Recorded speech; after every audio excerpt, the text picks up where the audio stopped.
Cette session, en fait, c'est vraiment dédié aux startups qui veulent s'accélérer sur le cloud et comprendre comment utiliser des leviers comme Amazon pour accélérer leur business.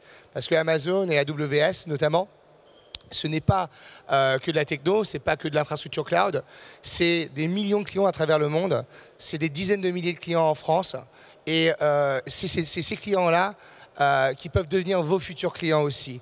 Donc l'idée, c'est vraiment de pouvoir vous faire comprendre et de communiquer sur les mécanismes, les programmes que l'on a pour vous soutenir et accélérer votre go-to-market. D'accord ? J'ai l'honneur et la chance d'être accompagné aujourd'hui par Victor Lenel, qui est le CTO de Pumpkin. Pumpkin qui est un bébé, donc de Ratech, maintenant bébé devenu grand, d'accord. Et Victor va pouvoir aussi, on va échanger avec Victor dans un mode plus fireside chat, d'accord. Donc, pour pas nous la refaire au quotidien, mais une discussion, on va dire one-to-one sur l'expérience qu'ils ont eue et les conseils en fait pour donner aux start-upers qui sont ici pour scaler. Juste avant que je démarre, je veux juste faire un petit survey sur qui ici est entrepreneur. D'accord. Early stage? En phase de growth? La perception en phase de growth, c'est une question un peu piège parce que dès qu'on dit growth, je vais commencer à vous demander des métriques en public et ça peut devenir difficile. Bon, allons-y. Alors, je me présente très rapidement, si ça marche ou pas. Voilà, c'est bon.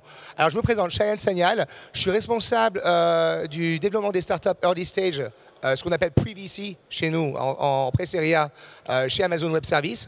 Je suis avec Amazon depuis presque 2 ans et demi. Auparavant, j'ai passé 10 ans dans le monde de l'entrepreneuriat. J'ai monté, cofondé, on va dire, 2 startups. Une que j'ai revendue, une deuxième qui a fait faillite et une troisième qui opère toujours. Je n'étais pas cofondateur. Et j'ai rejoint AWS parce que je voulais aider les startups à scaler à l'échelle. D'accord ? Et c'est ma passion, c'est la passion de notre équipe.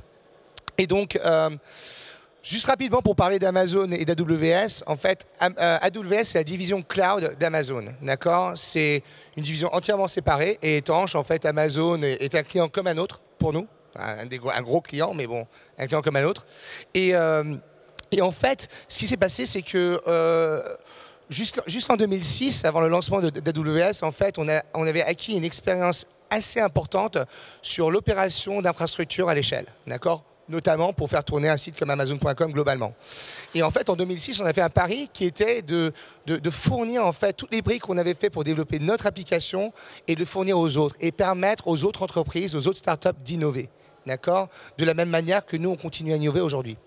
Donc aujourd'hui, on a des millions de clients dans le monde, d'accord, des dizaines de milliers de clients en France.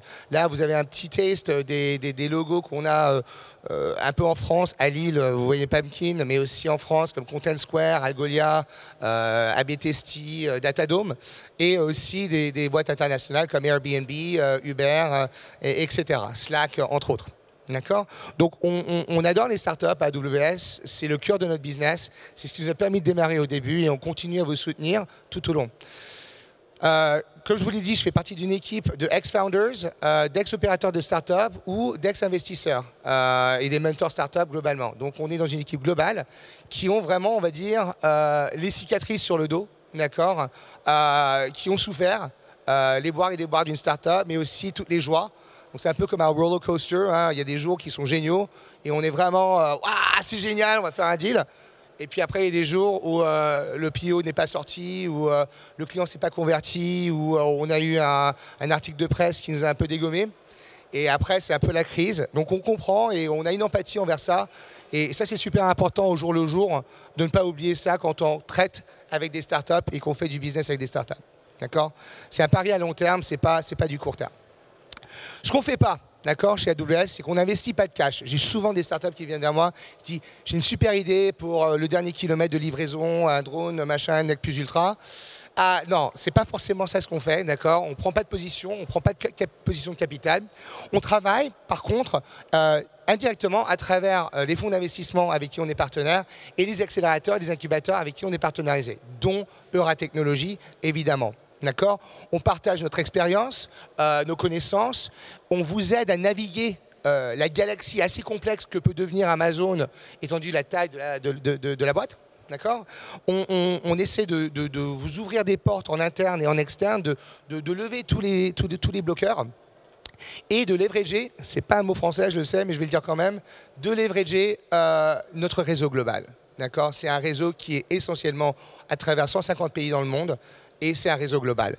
Et on est les ambassadeurs des startups au sein d'Amazon et on prend toujours, comme on le fait toujours à Amazon, une vue sur 10, 20 ou 30 ans dans nos opérations.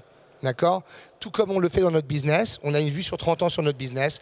On veut essayer de vous inviter à avoir une vue sur 30 ans sur votre business parce qu'on espère que vous serez la nouvelle licorne, le prochain Amazon, le prochain Google ou Facebook.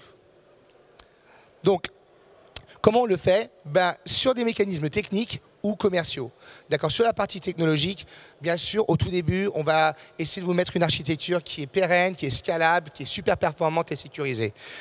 On va vous mettre en place des best practices, des blueprints, des architectures de référence.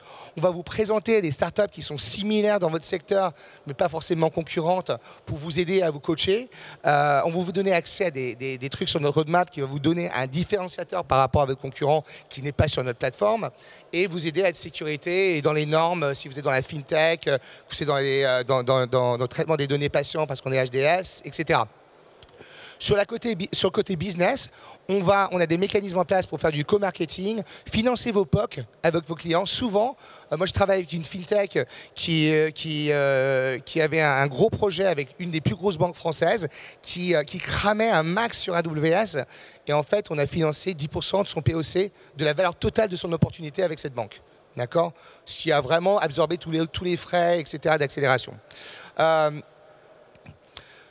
Pour démarrer, on a un programme qui s'appelle AWS Activate, spécifiquement pour Euratech. Qui ici est incubé chez Euratech? Cool, super. Qui ici est dans le programme Start? Encore plus cool. Donc, on a plusieurs programmes à Euratech qui sont désignés pour vous aider à créer votre MVP, développer votre solution. Je vais sauter on va aller directement sur Start. Pour Start, vous avez accès à 15 000 $ de crédit AWS valable 2 ans. D'accord, ce qui veut dire que vous pouvez consommer sur la plateforme jusqu'à 15K. À mon expérience, avec des startups qui sont dans des programmes style Start, c'est largement suffisant. D'accord. Après, s'il y a besoin de plus, on peut passer sur des top-up, d'accord, supplémentaires. Mais c'est 15K pour démarrer. Vous avez aussi accès à un support 24 heures sur 24, 7 jours sur 7, qui a une valeur de 5 000 $ et qui vous permet d'avoir un CTO à votre disponibilité, expert sur le cloud, quand vous voulez. D'accord. Vous avez aussi accès à des formations, des office hours, je vais expliquer ça plus tard, des mécanismes de promotion, de marketing. On peut faire des blogs avec vous, on peut faire de la vidéo, vous promouvoir sur notre compte Twitter, etc. J'étais allé en Afrique il y a 2 semaines et j'ai fait toute une série d'interviews avec des startups africaines qui étaient dans la deep tech, etc. Et vous allez sur le compte AWS Startup. Aujourd'hui, vous verrez ces interviews. Elles sont en train de défiler. C'est des interviews de 6-7 minutes qui permettent de parler du business, de leurs enjeux, de leurs besoins et bien sûr de comment on peut les aider. On a aussi des programmes beaucoup plus spécifiques autour de la connectivité avec des corpos avec qui on travaille ou des VC. Il faut savoir qu'on a des partenariats avec plus de 1000 VC dans le monde. D'accord. Et bien sûr, des centaines de milliers de clients enterprise, que ce soit du CAC 40 en France ou du New York Stock Exchange aux États-Unis. D'accord. Donc ça peut être du Goldman Sachs jusqu'à Veolia en France. D'accord. Et ça peut être super utile alors que vous commencez à scaler et que vous avez un MVP. Ensuite, si vous passez sur un programme Scale ou Gros à Euratech, vous avez accès à la super cagnotte de 100 000 $. Et 100 000 $, ça vous permet d'accélérer votre croissance, votre globalisation, l'idée d'être multi-région sur le cloud, etc. Ou de faire du deep learning, augmenter vos algorithmes, etc. Vous avez aussi accès, et ça c'est super important pour les startups qui commencent à se développer sur l'international, comme on en parlait tout à l'heure. On a des lofts un peu partout dans le monde qui commencent à s'ouvrir un peu plus, qui sont à San Francisco, New York, Tel Aviv, Tokyo, on va en ouvrir plus, qui vous permettent en tant que adhérent au programme Activate, d'avoir accès à notre coworking space, avoir des experts physiques sur place, des salles de réunion pour faire organiser vos réunions VC, ou rencontrer des investisseurs et on ne vous facture pas du tout, vous êtes déjà client AWS, donc du coup, vous avez un espace de travail dans ces villes-là. D'accord. Notamment à Paris, nous avons le AWS Startup Hub. Là, ce n'est pas forcément un coworking space. Mais là, vous avez accès à tous nos workshops, des office hours à la demande. On vous donne l'invitation, c'est à Station F, dans l'espace Cher. Vous pouvez passer la journée à Station F avec nous et travailler avec nous. D'accord? Donc, ça, c'est de la partie, je suis en train de construire mon MVP, je suis en stade de formation de ma startup. Qu'est-ce qui se passe une fois que j'ai le product market fit? D'accord, où je commence à avoir du product market fit. Ben là, on va commencer à vous accélérer sur la partie business. Si vous êtes une boîte B2B SaaS, par exemple, on peut vous accélérer. Vous devenez partenaire technologique AWS. Là, on va commencer à faire des campagnes de go-to-market avec des clients ciblés avec nous. On va financer vos POC, vos opportunités. On va vous donner un soutien beaucoup plus business, d'accord? Mais aussi, on va commencer à positionner vos solutions avec nos account managers enterprise qui travaillent avec des comptes, des grands comptes, mais aussi avec nos partenaires consulting qui travaillent eux aussi avec des grands comptes, donc des intégrateurs de systèmes. Vous pouvez aussi bénéficier de notre programme Connections. Et là, c'est beaucoup plus, on dit en anglais white glove, avec des gants blancs. C'est nous, on travaille directement avec des enterprises et on reverse engineer leurs besoins de transformation numérique ou digitale. Et après, nous, on a une base de données, évidemment, avec tous les startups qu'on bosse et les use cases qu'ils délivrent. Et on fait un matchmaking des use cases déclarés de nos clients corpos et les use cases délivrés par les startups avec qui on travaille. Mais on commence par l'enterprise et on work backwards jusqu'à la startup. Généralement, il y a beaucoup de programmes qui travaillent la startup et essaient de trouver la corpo. Et on a vérifié et on a validé que ça, c'est super inefficace. On arrive à des POC qui ne servent à rien, qui ne convertissent pas.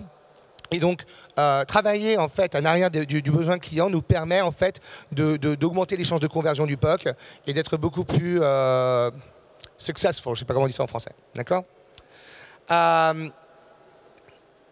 On a aussi une marketplace qui permet de vendre vos solutions directement sur notre App Store, on va dire une App Store Enterprise. On a des centaines de milliers de clients, excusez-moi, par mois qui sont sur cette plateforme pour activer des solutions directement à partir de notre plateforme. Si vous êtes intégré sur AWS, on s'occupe de la facture, on s'occupe du billing, on s'occupe du procurement. Tout ça, c'est pré-négocié avec nos clients. Donc, vous n'avez plus à vous occuper de cette partie-là sur votre go-to-market. Ça marche super bien sur des produits comme cybersécurité, fintech, analytics, des algorithmes de AIML, etc.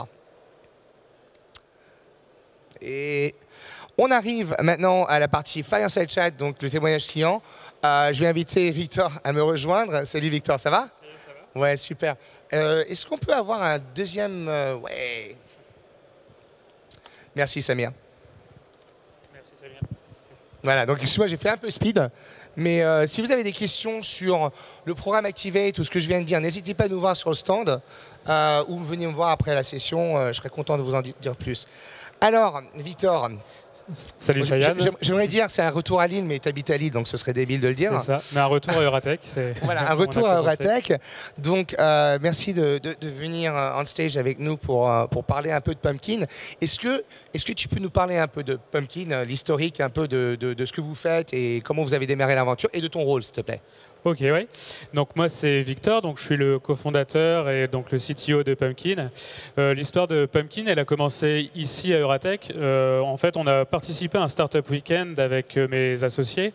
Donc on s'est rencontrés ici. Donc on a fait tout un week-end, un petit POC et tout. On l'a présenté devant un jury.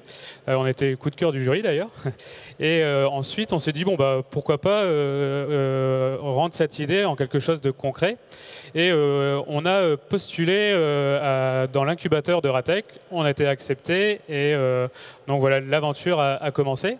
On a grandi donc ici, donc on a fait comme Cheyenne le disait, donc un premier seed, une série A et ensuite on a été acquis maintenant par le Crédit Mutuel Arkea.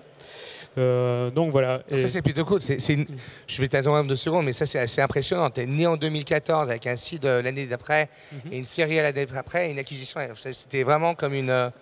Ouais, chaque année on avait vraiment une étape. Ça, c'était lié. Tu peux expliquer un peu, est-ce que c'était lié à la croissance des utilisateurs? Comment est-ce qu'on en est arrivé en fait à chaque étape à lever ces fonds à ce stade? Ouais, très vite. Donc notre produit plaisait quand même pas mal aux utilisateurs. Donc on avait vite beaucoup d'utilisateurs. Aujourd'hui, c'est plus de 900 000 personnes qui sont inscrites sur Pumpkin. Et donc forcément, il fallait qu'on finance cette croissance.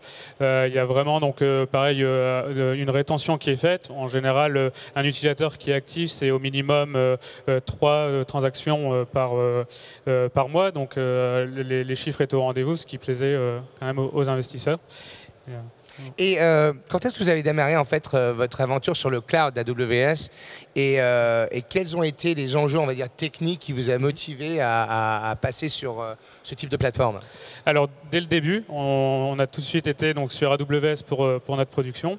En gros, nous, ce qu'on cherchait, c'était déjà une solution très reliable. C'est vrai que jusqu'ici, je crois que chez AWS, j'ai jamais connu de panne due à AWS, donc c'est quand même quelque chose.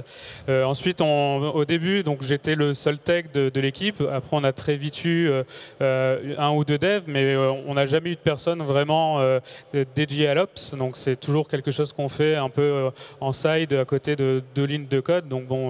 Chez AWS, tout de suite, il y avait énormément de services de disponibles.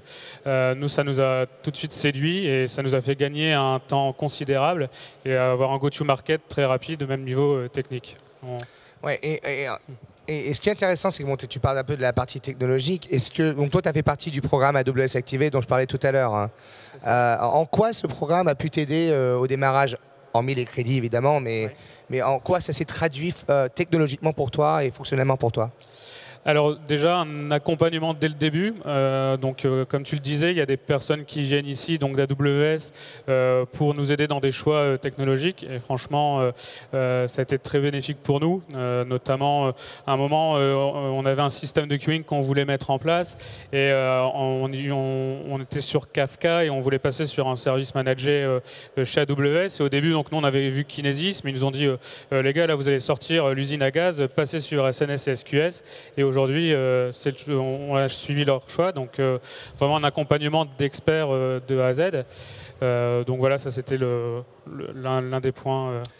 Et donc du fait de ne pas avoir à gérer en fait une infrastructure, de ne pas avoir en fait ce qu'on appelle en anglais, c'est le undifferentiated heavy lifting. Est-ce que ça vous a en fait permis à développer des fonctionnalités qui vous auraient pris plus de temps ou qui serait une usine à gaz à monter? Ouais, carrément. Même déjà, je pense, une fonctionnalité en tant que telle. Comme on ne se concentre pas sur l'Ops, on est vraiment full à créer de la fonctionnalité. Donc déjà ça, c'est déjà un plus. Et oui, après, en plus, il y a nous, on développe avec Symfony et PHP.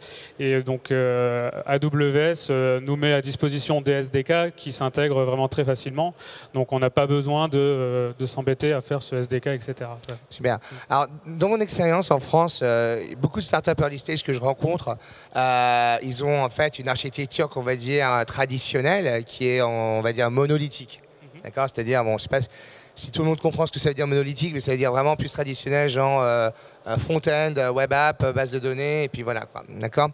Et aujourd'hui, on va dire que le nec plus ultra ou les règles de l'art dans les applications modernes, c'est plus aux alentours des microservices, des conteneurs, du serverless, etc. Est-ce que tu peux me parler de votre archi un peu? Est-ce que vous avez fait ces choix-là quels sont les avantages pour l'audience de ces approches et peut-être parler un peu de comment vous les exécutez? Alors ouais, nous on a shifté vers Docker et donc les containers en 2017. On avait décidé de repartir from scratch sur notre appli. On s'est dit bon, tant qu'à faire, il faut aussi revoir comment on utilise AWS. Et donc on a vite fait le choix de Docker. Donc en plus avec le AWS un service déjà tout fait qui s'appelle ECS, pardon. Donc on a en gros il y a juste à pusher son container et c'est lancé de ce côté-là. Donc pour nous un énorme gain de temps et pour pourquoi on avait choisi Docker, c'était déjà pour être ISO, Dev, Prod, pour que chaque développeur ait le même environnement et pareil que la prod, et ainsi vraiment être sûr de ne pas avoir de problème. Avant, on avait plutôt la toute première version de Pumpkin, on avait une approche assez... on a des instances et on installe nos packages dessus, et on avait vu des fois que ça arrive très vite d'oublier un paquet, alors qu'avec Docker, ça n'arrive pas, quoi. On avait le même problème avec Amazon.com en 2006-2005, où on n'arrivait pas en fait à itérer plus rapidement sur les fonctionnalités parce qu'il fallait faire des tests d'intégration, de la synchronisation de tes environnements, etc. Et donc, et c'est pour ça qu'en fait, on a tout découpé sur le site et on a des milliers et des milliers de microservices maintenant qui tournent, même sur la partie bonjour, monsieur ou madame Michel, for lack of a better name. Cool. Au-delà de la containerisation de votre architecture, c'est dur à dire ça. Est-ce que tu peux me parler un peu peut-être de la roadmap, de ce que vous voulez mettre en place, quels sont en fait les technos et les choix que vous faites maintenant aujourd'hui, que vous vous permettez de faire à ce stade? Oui, alors donc on est sur ECS, on a vu qu'il y avait EKS qui était sorti donc chez AWS, donc qui est pareil un orchestrateur de containers mais version Kubernetes. Donc on s'y intéresse pas mal et on pense le mettre en œuvre. Ensuite, au niveau de notre base de données, donc on est passé sur Aurora, donc en mode serverless, ce qui est vraiment cool puisque maintenant en 2 clics on peut lancer 3 instances si on a vraiment un pic. Le but là, ça va être peut-être d'être plus automatisé, donc mettre en place des règles de scaling, et même aussi la nuit pour économiser, pourquoi pas éteindre certains services, même notre pré-prod. À minuit, on ne bosse plus, donc on peut se le permettre. Donc voilà, c'est un peu les services.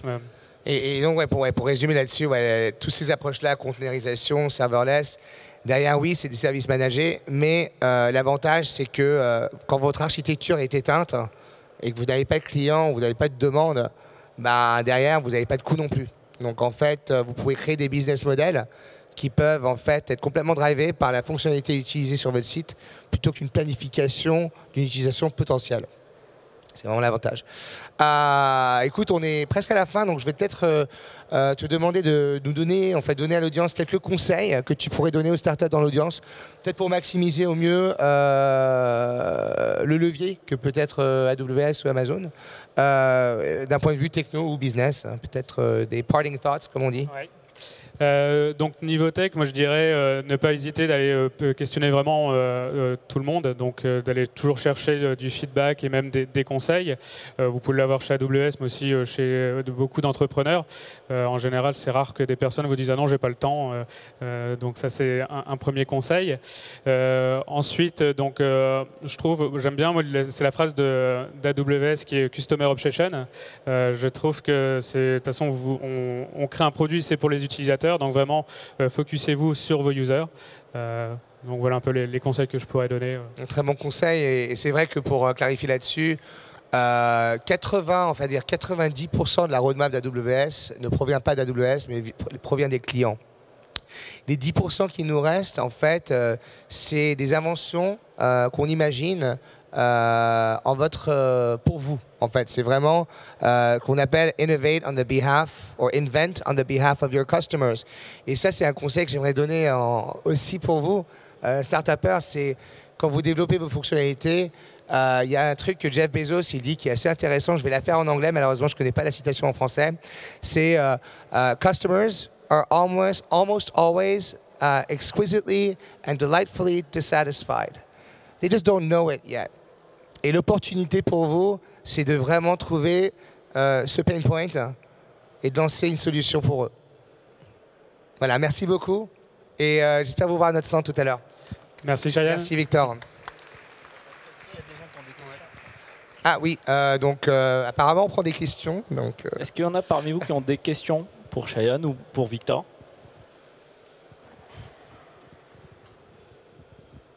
L'impression d'être passe-partout là. Moi, je voulais juste une précision par rapport. Je suis pas du tout de. Ouais, pardon. Je suis pas du tout dans le monde technique. Plus de précision quand vous dites éteindre l'architecture et continuer de travailler. Est-ce que l'application est toujours active pour les utilisateurs? Comment ça se passe? C'est une très bonne question. En fait, je vais la filer au CTO, parce que je ne suis pas CTO. Je préfère que tu répondes. Alors en fait, il faut le voir sous deux aspects. Donc il y a l'aspect ta production qui tourne. Et en fait, nous, par exemple, entre 2h et 5h du matin, vraiment l'activité sur l'application diminue. Donc on peut diminuer le nombre en fait, de ressources qu'on alloue pour l'application. Et ensuite, donc, je dirais, il y a plus l'aspect donc pour les équipes tech. Donc, nos devs, en fait, pour tester leur développement, ils utilisent un environnement dédié, donc qui ressemble à celui de la prod. Mais en général, donc la nuit, donc personne ne travaille. On n'est que présent qu'en France, donc on n'a pas ce problème.